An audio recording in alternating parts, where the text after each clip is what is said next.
ইন্টারনেটে বেশ কিছুদিন ধরে ভাইরাল এই কুরকুরে চিকেন।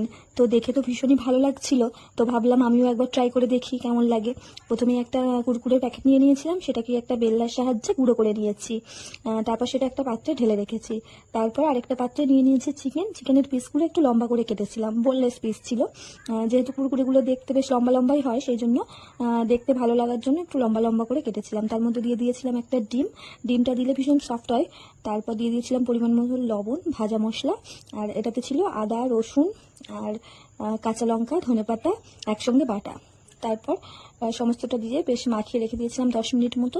তারপর যে কুরকুরেটা গুঁড়ো করেছিলাম সেটারই একটা কোট করে সাদা তেলে ভেজে নিয়েছিলাম, আর একটু লো ফ্লেমে ভেজেছিলাম যাতে ভেতর পর্যন্ত সেদ্ধ হয়ে যায়। এটা খেতে না জাস্ট অসাম হয়েছিল। আপনারা একবার হলেও বাড়িতে বানাবেন, দেখবেন এমনি পকোড়ার থেকে খুব ভালো লাগছে টেস্টটা। আমি তো এবার থেকে যখনই পকোড়া বানাবো ভেবেছি এভাবেই বানাবো।